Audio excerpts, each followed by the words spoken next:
Hi, this is Michael Shear from Time, and I'm here with Congressman Ron Paul, a Texas Republican, two-time presidential candidate, who has a new book out this September called End the Fed. Thanks for joining us, Congressman Paul. Nice to be here with you. Brad Thomas from Kalamazoo, Michigan asks, what role does the Federal Reserve have in our current economic downturn, and how would auditing the Fed improve our situation?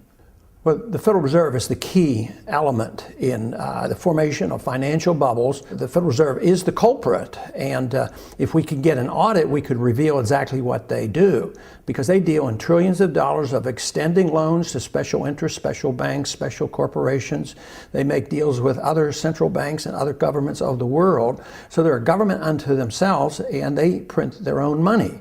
So if people have any concern whatsoever about the business cycle and serious financial problems that we have, that we're in the midst of, and now we're facing a dollar crisis, they have to know about what the Federal Reserve is doing, how it operates, and then we can get to the bottom of all our financial troubles that we have. Do you think you were treated fairly by the mainstream media during the 2008 presidential primaries? Well, I know if you'd ask my supporters that question, then you'd get a pretty strong answer. I guess it wasn't too shocking to me because I expected it. I really don't think I have gotten a fair shake over 30 years. But in spite of it all, I was very pleased. You know, even though I didn't get much time in the debates and not much attention during the campaign. We had a rally in Philadelphia. We had 5,000 people early in the campaign, got zero coverage. So, no, but all in all, a tremendous amount of people were able to hear the message. It got on the internet and YouTube, and right now, if the three majors or the five majors don't give you much coverage, it's not as relevant. All you have to do is have a message that touches on the issues that the people care about, and evidently the people will listen and respond. Why do you support the decriminalization of marijuana? Why support the criminalization of marijuana is the better question. I mean, this is a substance that grows in a natural way, and some people use it for different reasons. In a free country, you ought to have the right to do that. And another good reason is the war on drugs is a total failure, and it's created a monster of a problem for us, and we spend hundreds of billions of dollars. Prohibition is absurd. How do you feel about the way you were shown in the latest Sasha Baron Cohen film, Bruno? Well, I don't feel good about it because I was the subject of a trick, and nobody likes to be tricked, especially when fraud was involved, you know, lying to us and a few other things, and making fun. So you feel badly that you weren't on your toes. But then again, most of life is dependent on a fair amount of trust with people. You trust your employees, you trust your friends, and almost anybody can trick you eventually, but if you refuse to accept any trust with anybody, it's a miserable society. Kevin Tuma from Hillsborough, Texas. Do you feel that fear-mongering from conspiracy theorists helps or hurts the cause of liberty? Well, it depends. You know, if there is a true conspiracy, that's a plan behind the scenes. You could call the Federal Reserve a conspiracy because they're conspiring to, you know, run the whole economy secretly. So I would say that's a pretty good conspiracy we ought to understand and we ought to look into. I think there's a conspiracy of bad ideas, and I'd like to participate in the conspiracy of some good ideas. So I conspire all the time.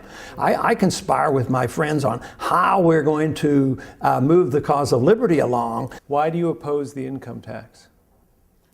Because I have a right to my life, and I have a right to the fruits of my labor, and government does not. If you concede the principle of the income tax, you concede the principle that the government owns all your income and permits you to keep a certain percentage of it.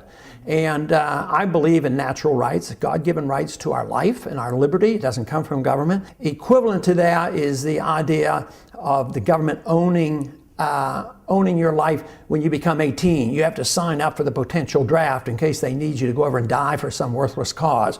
So it's always there. It's always there saying the government owns you. This to me is very clear in the income tax. I just think that someday we won't have an income tax because when the dollar crashes, the system won't function and it's going to be so much chaos that people probably just won't bother sending anything in.